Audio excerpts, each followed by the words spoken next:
Story 1. Men with long fingernails. The thought of them touching me is the biggest turn off.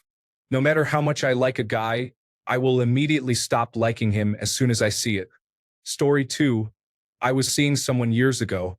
She tossed a soda cup out the window and then said, "The homeless can use it." Story 3. Inconsistent energy frustrates me. I dislike playing games that require guessing whether someone has lost interest. I feel too old for that. Story 4. Not taking their eyes off their phone when a real-life interaction is supposed to be happening. Story 5. Judgmental attitudes about things that hurt no one. Anyone who thinks being unkind to small children or animals is amusing. Racism.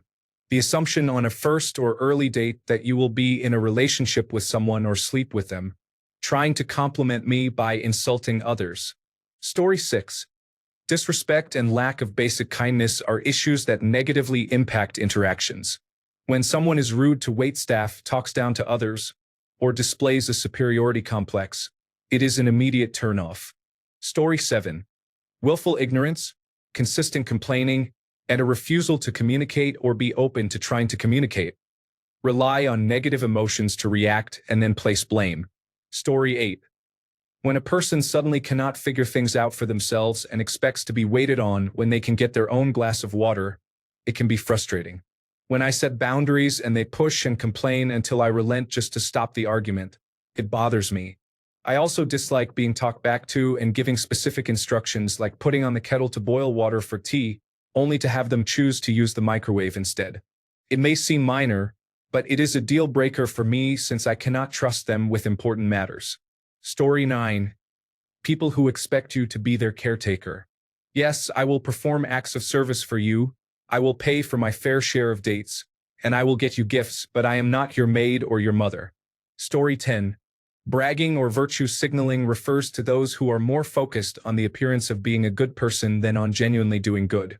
Story 11. I am a woman, and if I start dating a man and notice that he checks out other attractive women while we are on a date, it is a huge turnoff. I understand that it is natural to notice others, but if it becomes that noticeable, it gives me a feeling of discomfort, and I immediately lose all interest in having a serious relationship with him. Story 12. Many good options are available. An unfortunate trend over the past decade is the red hat associated with hate. Nothing is a bigger deterrent than individuals who crave negativity. Story 13. When they open their mouth and say, "All you men and women are the same," they approach the interaction with prejudice. I will not expend any energy on this. Story 14. Cockiness, competitiveness, and deceitfulness. Some men lord it over everyone, believing they have superiority, and engage in meaningless talk to attract partners. This behavior is truly off-putting.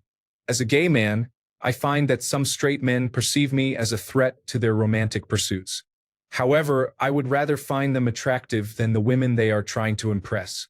The truth is, I do not find them attractive at all. Story 15.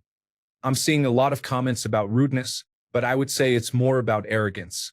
I notice how people treat others outside of their family or a date. A big example is if someone doesn't tip on a date. That would be an instant no from me. Story 16. I take her to a restaurant to see how she interacts with the staff. I find that it's the best way to gauge her opinions on servers. I want to clarify that I do not consider waiters and waitresses to be lesser people. I greatly respect them because they have to deal with a lot for little pay. Story 17. People who complain often can be draining. It's acceptable to express frustration occasionally, but if nearly every conversation revolves around complaining about others, I find it difficult to engage. Story 18. Bad manners include rudeness, eating with your mouth open, talking with your mouth full, not listening but waiting to speak, being dismissive of service personnel, and displaying job snobbery. Story 19. Any signs of aggression or manipulation were observed. Thankfully, I saw both of them before it was too late. It took me a long time to finally stand up for myself. Story 20. When they don't call you by your name, they say, "No, I'm going to call you this," instead of asking if they can use a different name. "I don't even like you, and you're calling me babe when we just met."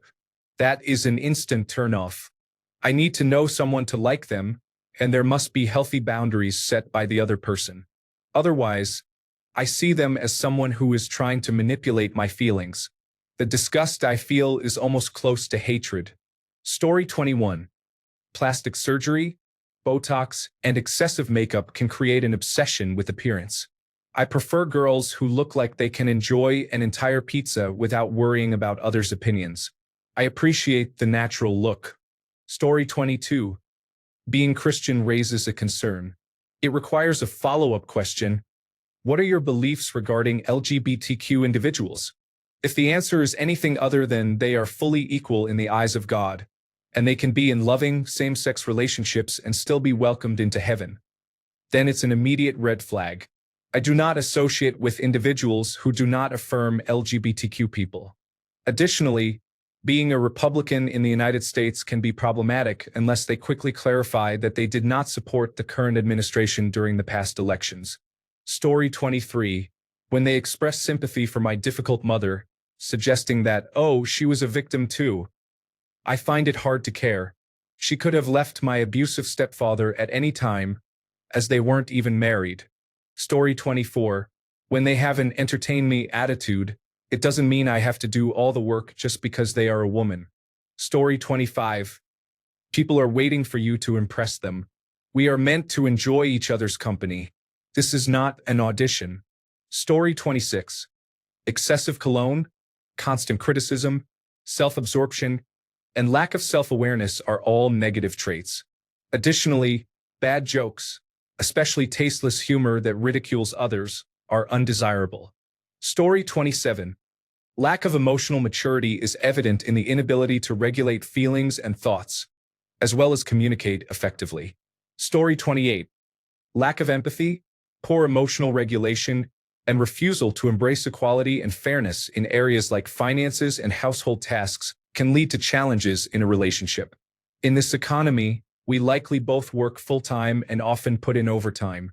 Managing bills, chores, and our commitment to the relationship feels like a race. If you stumble, I'll help you up, but I won't carry you throughout the entire race just because you don't want to participate.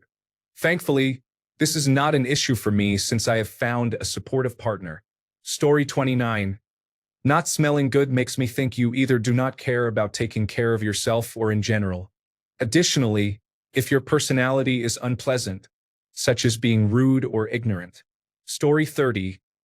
Not in any particular order, arrogance, lack of empathy, rudeness, poor hygiene, dislike for animals, short temper or impatience, drug use, talking about their ex. Regardless of whether the comments are positive or negative, gossiping and believing that casinos are a good date night option. The last point reflects my personal bias. My ex had a gambling addiction that was severe enough for me to catch him stealing money from me. Story 31. Once, a woman came over to be intimate with me. She asked for the bathroom. I needed to use it during our time together.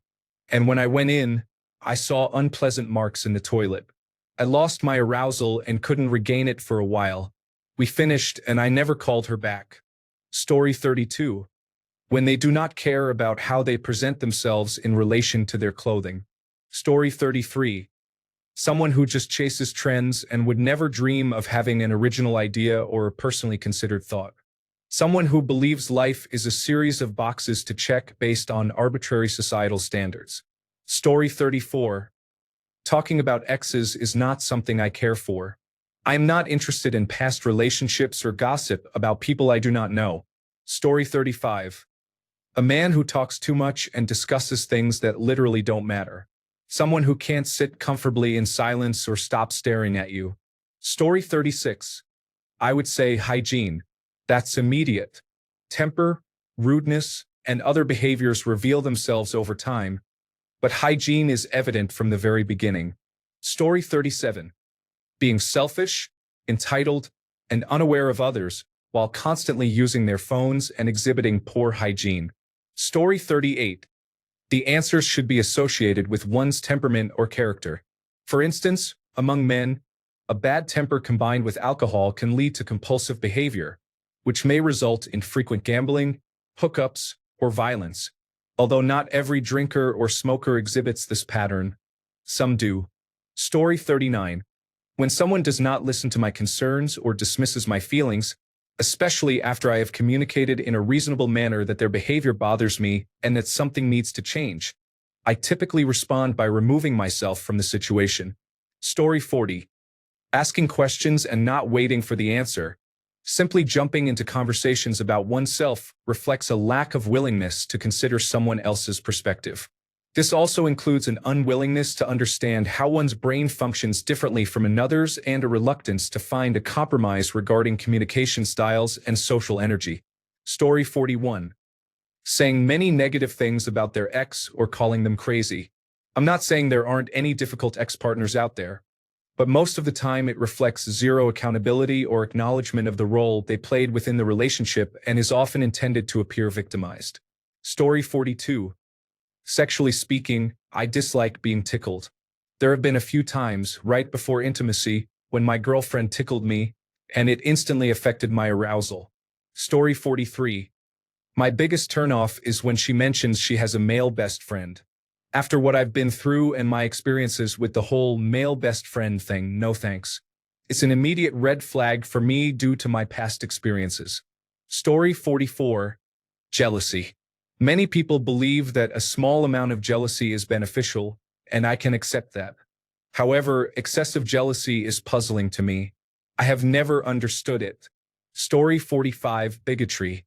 None of us are perfect, but if you are openly a bigot, you could be attractive, funny, and nerdy, but that does not make it acceptable. Story 46. There is a difference between having a few tattoos and covering your entire body with them. Story 47. Someone who is not physically affectionate, such as cuddling, hand-holding, or playing with hair, may not share the same preferences. It is not an objective problem. Different people enjoy different things. I personally appreciate romantic touch on a subjective level. Story 48. Inability to take accountability for their actions and manipulation. The oldest form of manipulation occurs when someone tries to be deceptive, and when you call them out for it, they make you feel like you are in the wrong when, in fact, you are just perceptive. Story 49. If she swears frequently and behaves aggressively, has body hair, bad breath, and short fingers and toes. Story 50. Being the most put together in the group, I think I instinctively know not to bother. Thanks a bunch for sticking around till the end of the video. Remember to subscribe, and until next time, stay awesome and goodbye.